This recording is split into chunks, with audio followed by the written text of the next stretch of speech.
Está con nosotros el doctor Óscar Urbiola, expresidente del Tribunal Constitucional. Doctor Urbiola, buenas noches, gracias por estar aquí. Jaime, buenas noches. A ver, hay dos temas en concreto. Lo que ha dicho el doctor Blume hoy día y lo que ha arrojado la Comisión de Venecia. Primero, lo que dice el doctor Blume. ¿Qué le parece? Usted ha sido presidente del TC, entonces podemos ir desgajando cada una de las cosas que ha anunciado hoy. Primero, el pedido de incorporación al señor Gonzalo Ortiz de Ceballos al TC. Dice que es su deber llevar el asunto al Pleno. Pese a que existen, según una carta enviada por 3 integrantes de la Comisión Permanente al doctor Blume, en la que, referido el caso del señor Ortiz de Ceballos, dicen que su elección no es firme, pues existen 2 recursos presentados sobre la votación. ¿Debe el doctor Blume atender este caso en el Pleno del TC? ¿Es, como dice, su deber llevar el asunto al Pleno? Sí, deber, sí, de llevar al Pleno. Él no va a tomar la decisión. Quien va a tomar la decisión es el Pleno. Antes quiero pronunciarme sobre lo que ha hecho el doctor Blume hoy día. Me parece lo más acertado, lo más adecuado, y no solamente por el contenido de su intervención esta mañana, sino por la forma como lo ha hecho, con la firmeza que debe tener un magistrado del Tribunal Constitucional para hacer frente a todas aquellas insinuaciones que se hacen respecto a la competencia que tiene el Tribunal Constitucional para resolver un conflicto entre 2 poderes del Estado. Y ha habido insinuaciones en el sentido de que es el pueblo el que va a definir a través del voto, pero antes hay una situación que está en juego, que es sobre si la cuestión de confianza denegada fácticamente o... Ahora vamos a ir a eso, Sí, y si la convocatoria de elecciones y si la disolución del Congreso está ajustada a la Constitución, que tienen que merecer un pronunciamiento por el Tribunal Constitucional, que es el órgano encargado de resolver los conflictos constitucionales. No puede haber ningún peruano que dude de esa capacidad y de esa competencia.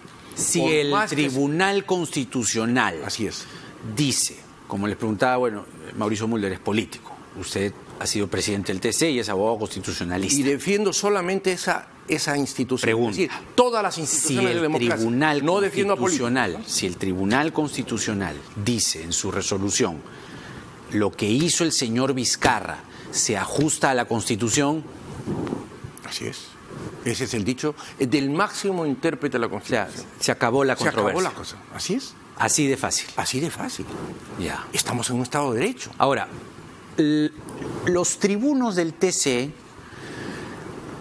¿cuáles son los criterios que tienen? Y esto me gustaría que nos ayude para que el público también comprenda que estar en los zapatos de un magistrado, sobre todo ahora, no debe ser sencillo, ¿eh? Le digo, a ver, ¿cuál es la valoración? Es decir, ustedes revisan las leyes, revisan la Constitución. Las leyes, la Constitución. Por eso, revisan la Constitución, revisan el artículo 135 y los relacionados. Toman en cuenta también, como este caso, además que es un caso sui generis, ¿eh? ¿Toman en cuenta que existe ya un calendario electoral en marcha o no? Bueno, ahí estás insinuando de que hay una competencia de otro órgano. Estoy preguntando, no estoy insinuando nada. No, pero es que cuando me pones el tema de que ya hay un inicio de elecciones... Es que ya hay, pues está convocado por el jurado. Ahí entramos al tema de la autonomía del Poder Electoral, que es un órgano autónomo.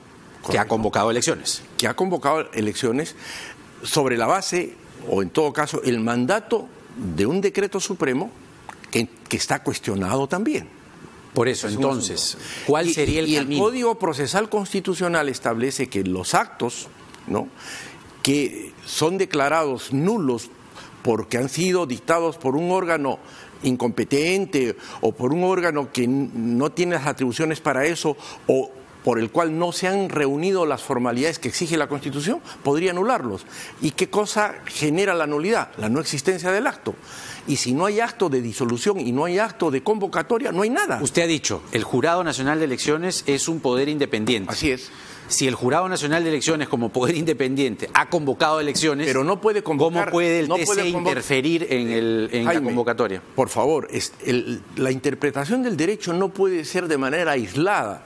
El Jurado Nacional de Elecciones no ha convocado porque es autónomo para convocar elecciones. ¿Cómo que no? Claro, que Perdón, convoca elecciones. el que ha convocado elecciones es el presidente de la República en el decreto supremo. De acuerdo a la Constitución, pues. Perdón, eso está en duda, porque si fuese de acuerdo a la Constitución, tendría que estar en el supuesto del artículo 134. Y yo te pregunto a ti, y voy a hacerla de periodista, ¿ha obrado exactamente de acuerdo al artículo 134? Quiero que me respondas. Yo no soy constitucionalista. Bueno, entonces pues, pero estás omitiendo una opinión. Pero yo he escuchado un montón de constitucionalistas. Sí, muchos. Y he leído la Constitución. Esos que han salido. Y he leído la Constitución. Lo Jaime, que dice es que, ya, usted me preguntó, yo le respondo. Lo que dice el artículo 134 es que si un gabinete se le rehúsa la confianza 2 veces en un quinquenio... ¿Y tú sostienes que le han rehusado la confianza 2 veces? Yo no sostengo, yo no soy el dueño de la verdad. No sé si usted lo es, no creo. Pero Jaime... Pero lo que ha interpretado... Ahí voy, pues, la controversia constitucional radica en lo siguiente, y usted lo sabe bien, y el público que ve todas las noches el programa lo sabe. Aquí se rehusó la confianza, es lo que dice la sustentación del Ejecutivo, cuando la cuestión de confianza, que según otro artículo de la Constitución tiene que atenderse primero, no se atendió. Y usted lo sabe bien. Pero perdón, mira Jaime, es que lamentablemente pues ese es el tema de fondo. Esa es la madre del cordero. ¿Se ha rehusado la confianza? Yo digo categóricamente que no. ¿Y sabes por qué? Dígame. Porque simple y llanamente no se han cumplido las formalidades que exige la ley, y con mayor razón la Constitución y el reglamento del Congreso, para que se pueda afirmar que la voluntad de un órgano colegiado como es el Congreso de la República se haya manifestado de manera indubitable. Cuando el artículo 133 que tú mencionas y que mencionan también quienes sostienen esto, dice rehusar, y rehusar significa un comportamiento esquivo, sí. Exactamente, eso no lo tienes que interpretar en los términos del artículo 134, porque el artículo 134, te voy a leer al artículo 134 para que se puedan ubicar. Mira lo que dice el artículo 134. El presidente de la República está facultado para disolver el Congreso si éste ha censurado o negado, recalco, negado su confianza a 2 consejos de ministros. Este es el artículo que se aplica, no el artículo 133. Le entrego un artículo más. Vamos, el 105. El 105. Acá está, yo lo tengo. ¿Ya? Ahora lo leo léelo. Ningún proyecto de ley puede sancionarse sin haber sido previamente aprobado por la respectiva comisión y también ahora, salvo excepción señalada en el reglamento del Congreso. ¿Tienen preferencia del Congreso los proyectos enviados por el Poder Ejecutivo con carácter de urgencia? ¿Qué hizo el... Te voy a decir Jaime. No, quiero preguntar. ¿Sí? ¿Qué hizo el señor Olechea? No hizo caso a este artículo 105 de la Constitución. Yo te pregunto a ti, ¿qué significa la preferencia para un proyecto del Ejecutivo? Que puede ser de reforma constitucional o de un proyecto de reforma legislativa corriente, ordinaria. ¿Qué significa? No significa alterar la agenda de una sesión convocada. Significa ¿Dónde dice eso? Perdón, el reglamento del Congreso. Pero ¿qué está por encima? ¿El reglamento o la Constitución? Perdón, un momentito. Es que eso está en concordancia con la Constitución. La urgencia solo significa ponerlo en la... Si hay 200... Arriba, ¿no? En el primero. No lo hizo, pues. Sí, pues, pero es que ¿cómo puedes decir que no lo hizo si recién ingresó ese día? Pero no lo hizo. Pero perdón, es que eso no significa que lo tenía que tratar en la misma sesión. Artículo 129 Jaime, de la Constitución. Te digo una cosa, por favor, entiéndeme. Por eso, pero es que estaba previamente incompleto lo que dice usted. No. Sí, mire, artículo 129 de la Constitución, para enriquecer el debate. Claro. El Consejo de Ministros en pleno, los ministros por separado pueden concurrir a las sesiones del Congreso y participar en sus debates con las mismas prerrogativas que los parlamentarios, salvo la de votar si no son congresistas. Concurren también cuando son invitados para informar. El presidente del Consejo de Ministros, o uno por lo menos de los ministros, concurre periódicamente. Sí, está bien.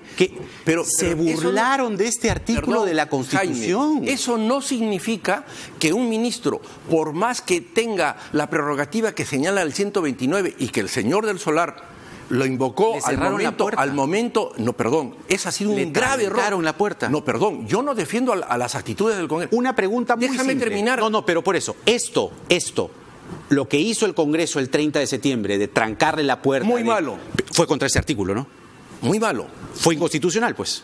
Bueno, pero esa es otra cosa. No, pero yo quiero saber si es constitucional o no constitucional. No es, pues. No es. Ya. Ni además democrático. No es. Ya. O sea, yo no vengo a defender lo que hizo el Congreso. No, está bien. Yo vengo a defender la Constitución. Está bien, pero yo, como periodista, Jaime, le pregunto a usted, que ha sido presidente del TC, yo no defiendo hay artículos que se contradicen el uno y al otro. Como se ha tratado de insinuar. Yo defiendo la Constitución. ¿Y sabes por qué? Porque yo juré defender la Constitución. No una vez, 2 veces. Cuando fui ¿Se refiere diputado. a lo que le dijo Cateriano ayer en RPP? No, ni lo menciones. Solamente... No lo menciono. Bueno, Pedro Cateriano le dijo a usted que era vocero del... No dijo que era vocero. Estás tergiversando. O que se parecía. ¿Sabes qué hizo? Tampoco. Dijo que estaba repitiendo el discurso, que es distinto. No me tergiversa. Parece vocero fujiaprista. Parece, pero es que... No estoy tergiversando. Es que Pedro Cateriano pone etiquetas con la misma velocidad que él también se enrola en muchos gobiernos. De tal manera que tampoco le voy a hacer caso a eso. ¿Le va a poner una etiqueta a usted? ¿O? Me ha querido poner una etiqueta de aprofujimorista. Y todo el público sabe perfectamente que yo tengo una trayectoria limpia, que incluso he luchado contra el fujimorismo y contra el aprismo. Por eso es que no merecí los votos del aprismo en mi elección como magistrado del Tribunal por eso justamente, a la luz de su trayectoria, Jaime, aquí uno tiene me sorprende que usted no desarrolle mirando el espectro completo, el artículo que yo le acabo de citar, el 105. ¿Cómo es que no tiene preferencia del Congreso la preferencia de confianza? Jaime, pero entiéndeme, la preferencia es para que se trate primero sin obviar los trámites que son obligatorios. ¿Y cuáles son los trámites obligatorios? Comisiones. ¿Se puede exonerar? Claro que sí. Acuerdo de la Junta de Portavoces. Según Acción Popular, el acuerdo de la Junta de Portavoces ese 30 de septiembre era atender primero la confianza. ¿Qué hicieron en la práctica? Le trancaron la puerta, no sé. ¿no? Lo encerraron, Gino Costa le tuvo que prestar el escaño. El asunto es que así se haya exonerado del trámite de comisiones por la Junta de Portavoces, tenía que pasar de todas maneras al debate en el Pleno y a su aprobación en el Pleno. No se hizo, pues. Sí, pero no se puede hacer en un día, pues. ¿Cómo que no? La confianza se atiende urgentemente. Perdón, esa es una cosa, la confianza. Otra es que hay 2 procesos ahí. Una cosa es la confianza, Jaime. Mira, es que si no entiendes... sí entiende. Si no se entiende... Este artículo de la Constitución dice que los proyectos enviados por el Ejecutivo tienen carácter de urgencia... ¿Pero quién niega eso? La realidad del 30 de septiembre. Nadie lo niega. La confianza, Jaime, tienes la que tiraron hacia abajo. La confianza no significa aprobación express. La urgencia no significa aprobación express. La urgencia significa darle preferencia en el trámite. Eso es práctica parlamentaria aquí y en todas partes del mundo. ¿No fue una elección express la elección del señor Gonzalo Ortiz de Ceballos? Ese es otro error. Si tú lees el artículo que yo escribí en El Comercio el lunes, vas a compartir la opinión que yo expresé en ese artículo, en el sentido de que el Congreso no debía de llevar adelante la votación ese día y diferirla para dar, y te lo dije aquí en tu programa también, sí, recordarás, por supuesto. Lo dije, el Congreso debería transparentar, debería dar la oportunidad de tachas, aún en el proceso de invitación, teniendo en cuenta que el Congreso, antes que se apruebe la ley, el proyecto de ley, que es una ley, un proyecto bueno, de motu propio y en uso de esa soberanía que no hay que violar, pudo haberlo hecho. Pero entonces, no lo hizo. Usted, grave error. No debería ser incorporado el señor Ortiz de Ceballos al TC. Yo no digo que se incorpore.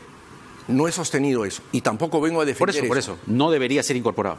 Yo creo que no, eso tiene que decidir el Tribunal Constitucional. ¿Qué lecciones deja lo que ha emitido, ha arrojado hoy la Comisión de Venecia? Porque, a ver, la Comisión de Venecia los llamaron primero para que se pronuncien sobre reforma política, cuestión de confianza y luego el adelanto de las elecciones. No esperaron siquiera, y eso... cuando menos me dirá usted que es una descortesía. Los llaman, los traen, los llevan a comer, vienen, pim, pam, pum, acá está, esto es la situación, chao, nos vemos, pum, archivan el proyecto de adelanto de elecciones. Bueno, creo que sí ha sido en todo caso una descoordinación, una descortesía, como lo calificas tú, pero en todo caso la recomendación de la Comisión de Venecia es muy importante. Y en este documento que hemos conocido esta mañana, creo que contiene aspectos importantes que van a ser insumos que va a tener en cuenta el Tribunal Constitucional para resolver esta cuestión competencial, si es que la admite, que ese es otro tema también que está en discusión, ¿no es cierto? Claro. Ahora, pero hablaba con Mauricio Mulder y coincidió conmigo. La Constitución está demostrando que es mala. Es mala, porque ¿cómo va a decir? La Comisión de Venecia termina diciendo: la Constitución no establece ninguna limitación explícita con respecto a los temas que pueden estar vinculados a una cuestión de confianza. Te voy a decir, muchos ligeramente pueden decir que la Constitución 93 es mala.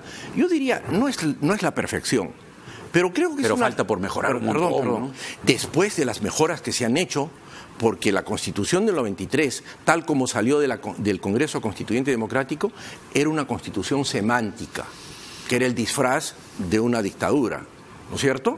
Después se le hicieron una serie de mejoras y es una constitución bastante aceptable. El capítulo económico a mí me parece lo mejor y es lo que no me refería al capítulo económico, me refería a todo esto de la sucesión, la vacancia, voy a esto, Jaime, déjame la disolución. Voy a esto. Las constituciones no son reglamentaristas. Las constituciones son normas de principios generales, muy abstractos, podríamos decir, y necesitan obviamente un intérprete que es el Tribunal Constitucional para hacerlas aterrizar, para concretizarlas. Porque si la Constitución se pusiera en la situación de tener que reglamentar qué cosa puede plantearse como cuestión de confianza y qué no, entraríamos a un vademecum interminable. El jueves 17 Entonces, va a ser un día las constituciones tremendo. por eso necesitan un intérprete, porque son normas de alto nivel de abstracción de principios generales. Y ese es el problema. Y cuando la Constitución habla de la confianza y el Tribunal ha dicho de forma abierta, obviamente, de forma abierta, dentro de las competencias del Ejecutivo y no fuera de ellas. Es una interpretación de la interpretación. Pero doctor, para eso está el derecho y los sistemas de interpretación. Muy bien. Y nunca puedes interpretar una cosa solamente por la letra, sino por el espíritu y de manera sistemática. El espíritu, eso, pues, ¿qué espíritu invocamos? Gracias, doctor Urbiola. Jaime, gracias aquí, a ti. Gracias. Vamos a la pausa y nos ocupamos ahora de este caso que nos ha dejado con los pelos de punta y con la indignación al tope. El caso de la señorita Melissa González Gagliuffi. Iba, según los entendidos, a 90 kilómetros por hora por la avenida Javier Prado. Se llevó a dos jóvenes, la vida de dos jóvenes. Uno está muy mal, pero está libre. Viene con nosotros Juan Pablo León, periodista del Comercio, para hablar al respecto. Nada está dicho.